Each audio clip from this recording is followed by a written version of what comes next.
Putin ने Trump को झुकाया, अब जेलेंस्की करेंगे सरेंडर। 15 अगस्त को भले ही अलास्का में ट्रंप ने दुनिया के सामने दिखाया हो कि पुतिन उनकी उंगलियों पर नाच रहे हैं, लेकिन पुतिन ने 12 मिनट में मीडिया के सामने दिखा दिया कि रूस यूक्रेन युद्ध में बॉस बनकर सामने आया है।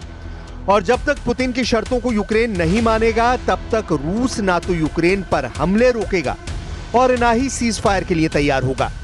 अब रूस यूक्रेन युद्ध में पुतिन के दबदबे का इसी से अंदाजा लगा सकते हैं कि पुतिन ने ट्रंप से मीटिंग के बाद यूक्रेन और यूरोप दोनों को सख्त चेतावनी के साथ धमकी देते हुए कहा है कि अगर अमेरिका और रूस के बीच यूक्रेन युद्ध को लेकर चल रही वार्ता में बाधा डाली तो नतीजे बेहद विनाशक साबित होंगे। पुतिन ने अलास्का में साबित कर दिया है कि रूस जंग जीत रहा है और पूर्वी यूक्रेन एक तरह से रूस के कब्जे में जा चुका है। इधर ट्रंप ने भी पुतिन की हां में हां मिलाते हुए अब यूक्रेन के राष्ट्रपति को चेतावनी देनी शुरू कर दी है कि अगर रूस के साथ समझौता नहीं किया तो यूक्रेन बर्बाद हो जाएगा। ट्रंप ने पुतिन से मीटिंग के बाद राष्ट्रपति जेलेंस्की से धमकी भरे अंदाज में साफ कहा है कि रूस बहुत बड़ी ताकत है, युद्ध पर तुरंत निर्णय ले जेलेंस्की और रूस के साथ शांति समझौता करें। पिछले 24 घंटे में पुतिन ने जिस तरह से यूक्रेन युद्ध की बाजी पलटी है, वो साबित करती है कि पुतिन के सामने अमेरिका से लेकर यूरोप तक नतमस्तक होते जा रहे हैं। 18 अगस्त दिन सोमवार को वॉशिंगटन में ट्रंप और जेलेंस्की की मीटिंग होगी, जिससे पता चल जाएगा कि क्या यूक्रेन रूस के सामने सरेंडर करेगा या फिर यूरोप और नेटो के दबाव में रूस से विनाशक युद्ध करेगा। फिलहाल ट्रंप पूरी तरह से पुतिन के मुरीद हो चुके हैं। देखिए कैसे। सर्वशक्तिमान है रूस, पुतिन की पावर से खौफ में ट्रंप। अमेरिका के अलास्का में 15 अगस्त 2025 की इस तस्वीर को गौर से देखिए, जिसमें ट्रंप पुतिन को मिलिट्री बेस के ऊपर उड़ते परमाणु बम वर्षक B-2 और फाइटर जेट F-35 को दिखा रहे हैं। इन तस्वीरों को देखने के बाद अमेरिकी मीडिया में दावा किया गया कि ट्रंप ने अमेरिका की सैन्य पावर से पुतिन को सख्त संदेश देने की कोशिश की थी। मीटिंग से पहले का यह नजारा ट्रंप की ताकत का सबूत माना गया, लेकिन इसके बाद 3 घंटे तक चली पुतिन और ट्रंप की मीटिंग में ऐसा क्या हुआ कि ट्रंप पुतिन के सामने भीगी बिल्ली साबित हुए। ट्रंप पुतिन की हां में हां मिलाते नजर आए। 12 घंटे की प्रेस कॉन्फ्रेंस में ना तो किसी समझौते के बारे में बताया गया और ना ही सीज फायर को लेकर कोई दावा किया गया, लेकिन इसके बावजूद ट्रंप पुतिन के सामने नतमस्तक नजर आए। पुतिन ने ट्रंप को अगली मीटिंग के लिए मॉस्को बुलाया है और ट्रंप पुतिन के इस अनुरोध को उनका आदेश मानते नजर आए। इन तस्वीरों को और बयानों को देखकर सबसे ज्यादा बेचैन जेलेंस्की नजर आए। फ्रांस, ब्रिटेन, जर्मनी और यूरोप के तमाम देश यही समझ नहीं पा रहे हैं कि आखिर पुतिन ने 3 घंटे की मीटिंग में ट्रंप को ऐसा कौन सा चूरन चटा दिया है जो अब ट्रंप रूस की जगह यूक्रेन को नसीहत दे रहे हैं। ट्रंप ने यूक्रेन और जेलेंस्की को लेकर जो कहा है वो हैरान करने वाला है। ट्रंप ने कहा है कि युद्ध को खत्म करने के संबंध में फैसला अब यूक्रेन को करना है, क्योंकि रूस बहुत बड़ी ताकत है और वो यानी यूक्रेन ताकतवर नहीं है, इसलिए लड़ाई को जारी रखने में यूक्रेन को कोई लाभ नहीं होना है। ट्रंप ने कहा कि वो रूसी राष्ट्रपति व्लादिमीर पुतिन की सोच से सहमत हैं कि हमें पहले शांति समझौता करना चाहिए। रुख में बड़ा बदलाव करते हुए ट्रंप ने कहा, हमें पहले शांति समझौता करना चाहिए और उसके बाद युद्ध विराम होगा, जबकि यूक्रेन और उसके यूरोपीय सहयोगी चाहते हैं कि पहले युद्ध विराम हो, उसके बाद शांति समझौता। ट्रंप ने ट्रुथ सोशल पर अपनी पोस्ट में ये बातें कही हैं। ट्रंप ने कहा कि शांति के लिए अब जो कुछ करना है जेलेंस्की को करना है। उनकी सलाह है कि जेलेंस्की अपनी ओर से वो कार्य करें। ट्रंप का संकेत रूस के लिए यूक्रेनी भूमि छोड़ने से है। ट्रंप ने 2 टूक कहा है कि यूक्रेन में युद्ध की समाप्ति को वो आसान समझ रहे थे, लेकिन वास्तव में वो बहुत जटिल है। ट्रंप ने जेलेंस्की से कहा है कि अगर वो भूमि के लेन देन के मसले पर तैयार हों तो वो राष्ट्रपति पुतिन के साथ दोबारा बैठक के लिए तैयार हैं, जबकि जेलेंस्की ने कहा है कि वो यूक्रेन में शांति के लिए अधिकतम प्रयास करने को तैयार हैं। जेलेंस्की ने कहा है कि वो सोमवार यानी 18 अगस्त को वॉशिंगटन जाकर भविष्य की योजना पर राष्ट्रपति ट्रंप से बात करेंगे।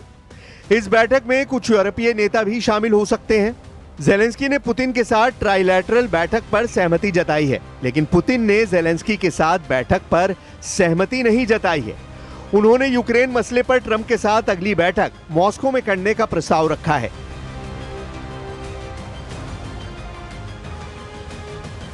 Again, Mr. President, I'd like to thank you very much, and we'll speak to you very soon and probably see you again very soon. Thank you very much, Vladimir. Next time in Moscow. Oh, that's an interesting one. I don't know. I'll get a little heat on that one, but I could see it possibly happening. Thank you very much, Vladimir. And thank you all. Thank you. Thank you. Thank you so much. Trump की Ukraine deal leak, Poland की जमीन पर पर्दाफाश। हैरानी की बात तो यह है कि जो यूक्रेन ये समझ रहा था कि अमेरिका, नेटो यूक्रेन को हथियार इसलिए दे रहे हैं ताकि यूक्रेन रूस को हरा सके, वही देश अब यूक्रेन को धोखा देने में जुटे हैं। खबर तो यह है कि ट्रंप के विशेष सलाहकार स्टीव विटकॉफ ने जो युद्ध विराम का प्रस्ताव पुतिन को दिखाया था, वो अब लीक हो चुका है और उसी के आधार पर पुतिन और ट्रंप की मीटिंग में यूक्रेन की जमीन पर कब्जे का प्लान बना है।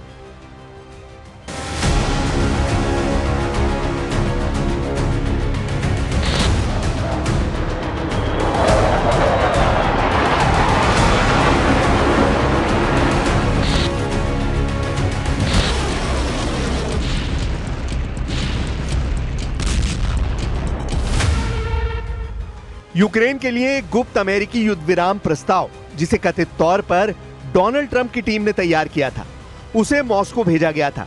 अब इसे पोलिश मीडिया आउटलेट ओनेट द्वारा लीक कर दिया गया है। अमेरिका के करीबी और नेटो देश पोलैंड के पोलिश समाचार आउटलेट ओनेट के मुताबिक यूक्रेन के संबंध में एक अनुकूल अमेरिकी प्रस्ताव का विवरण प्राप्त हुआ है, जो मॉस्को में अमेरिकी राष्ट्रपति डोनाल्ड ट्रंप के विशेष दूत स्टीव विटकॉफ के साथ बातचीत के दौरान रूसी शासक व्लादिमीर पुतिन के सामने पेश किया गया था। पोलिश समाचार आउटलेट ऑनेट ने यूरोपियन प्रावदा से 7 अगस्त को गुप्त सूत्रों के हवाले से खबर छापी थी, जिसमें दावा किया गया था कि हमें पता चला है कि मॉस्को को ट्रंप प्रशासन से एक बहुत ही अनुकूल प्रस्ताव मिला है जो यूक्रेन डील से जुड़ा है।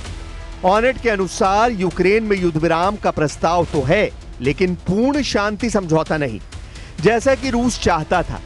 यूक्रेन जंग के मुद्दे को 49 साल से लेकर 99 सालों के लिए स्थगित करके रूस द्वारा कब्जाए गए क्षेत्रों को वास्तविक मान्यता देना है, ना कि कानूनी, यानी ये भी रूस के पक्ष में है।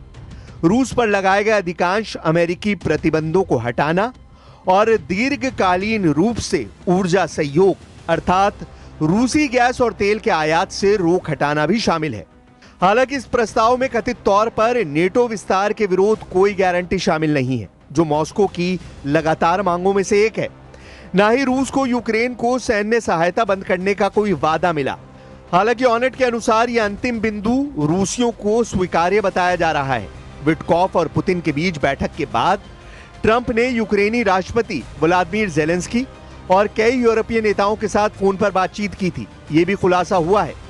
लेकिन हम आपको बता दें कि अमेरिका ने पहले पूरी तरह से कब्जा किए गए और आंशिक रूप से कब्जे वाले यूक्रेनी क्षेत्रों पर रूस के कब्जे को मान्यता देने की पेशकश की थी, जिसे कीव यानी राष्ट्रपति जेलेंस्की ने अस्वीकार कर दिया था।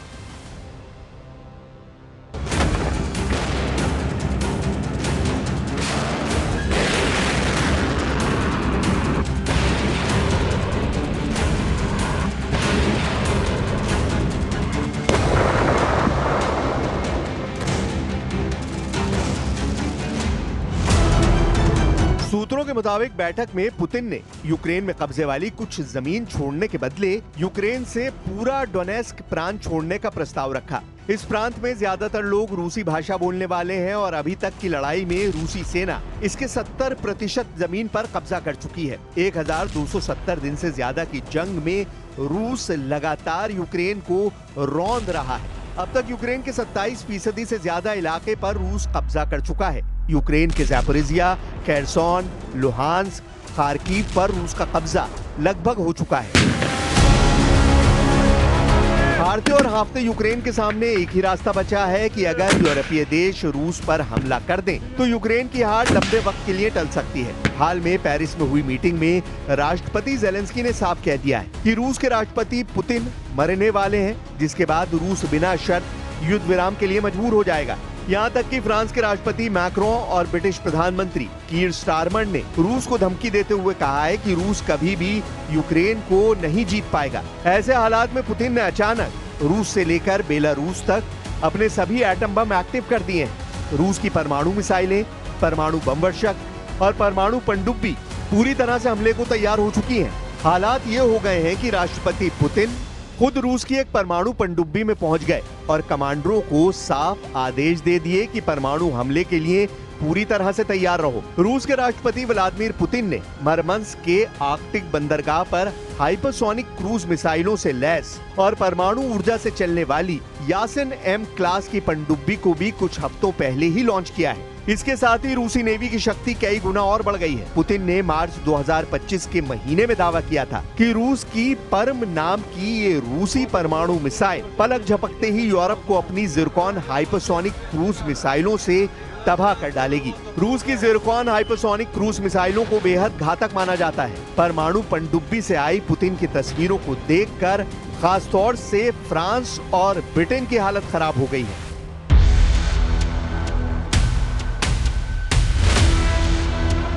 अब आप ये भी जान लीजिए कि क्यों नेटो देश रूस पर हमला करने के लिए सबसे ज्यादा F-16 फाइटर जेट पर भरोसा कर रहे हैं। इसकी वजह इस वक्त नेटो देशों के पास अनुमानित 1887 F-16 जेट हैं, जो रूस के साथ हवाई युद्ध में गेम चेंजर साबित हो सकते हैं। पहले आप ये जान लीजिए कि किस नेटो देश के पास कितने F-16 जेट हैं। मीडिया रिपोर्ट्स के मुताबिक इस वक्त नेटो देशों के पास कुल 1887 F-16 जेट हैं। नेटो देश रूस के खिलाफ 44 F-16 उतारने जा रहा है, जबकि बल्गारिया 16 से ज्यादा F-16 जंग में उतार रहा है। डेनमार्क के भी 30 F-16 जंग में उतर रहे हैं। ग्रीस ने तो 120 से ज्यादा F-16 उतारने का ऐलान कर दिया है। नेदरलैंड्स 20 F-16 जंग में रूसी जेटों से मुकाबला करेंगे, जबकि पोलैंड के 48 से ज्यादा F-16 रूस से मुकाबले के लिए उतर रहे हैं। पुर्तगाल भी 28 F-16 जंग में उतार सकता है। रोमानिया ने 14 से ज्यादा F-16 रूस के खिलाफ उतार दिए हैं। तुर्की के 245 F-16 जेट हैं। तुर्की वक्त आने पर नेटो की तरफ से रूस के खिलाफ F-16 उतार सकता है, जबकि संयुक्त राज्य अमेरिका के 922 F-16 जेट हैं, जो रूस के खिलाफ हवाई युद्ध में गेम चेंजर साबित हो सकते हैं। रूस के 10 गुना हमले, जल गए यूक्रेन के 5 इलाके। पिछले 36 घंटों में रूसी हमलों ने यूक्रेन की राजधानी कीव में कोहराम मचा दिया है। यूक्रेनी राष्ट्रपति व्लादिमीर जेलेंस्की ने रूस पर 18 मिसाइलें और लगभग 400 हमलावर ड्रोन दागने का आरोप लगाया है। यह हमला ज्यादातर कीव और आसपास के इलाकों को निशाना बनाकर किया गया और लगभग 10 घंटे तक चलता रहा। जेलेंस्की ने एक्स पर लिखा, ये रूस द्वारा आतंक का स्पष्ट विस्तार है। हर रात सैकड़ों ईरानी शाही ड्रोन से लगातार हमले यूक्रेनी शहरों पर बड़े पैमानों पर हो रहे हैं। रूसी सेना ईरान निर्मित शाही ड्रोन का बड़े पैमाने पर इस्तेमाल कर रही है। इससे पहले जेलेंस्की ने दावा किया था कि रूस ने जब से जंग शुरू की है तब से अब तक 28,743 से ज्यादा ईरान के शाहिद 136 ड्रोन से हमले कर चुका है। पिछले 18 घंटों में ही कीव में रूसी हमलों में 2 से ज्यादा लोगों की मौत हो चुकी है और 16 से ज्यादा घायल है।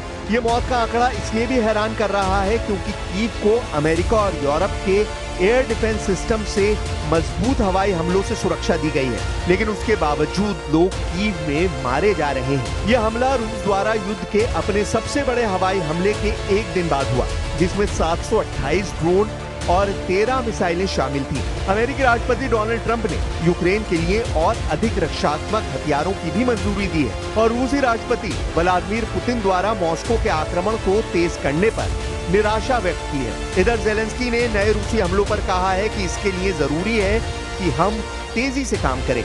रूस पर सख्त प्रतिबंधों को तेजी से लागू किया जाना चाहिए। हम आपको बता दें कि 10 जुलाई को ही रूसी हमले में यूक्रेन के चेर्निहिव, सूमे, पोल्टावा, क्रीवोग्राद और खार्किव क्षेत्र में भारी तबाही हुई है।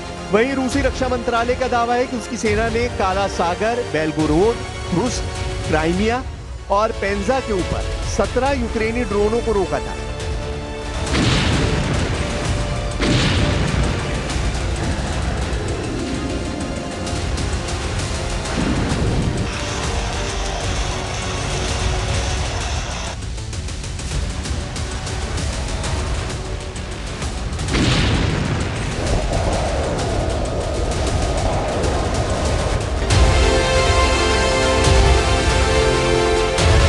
अब ऐसे हालात में अंदाजा लगाया जा सकता है कि पुतिन ट्रंप की रत्ती भर परवाह नहीं करते हैं और अपनी शर्तों पर यूक्रेन युद्ध की बाजी पलट रहा है।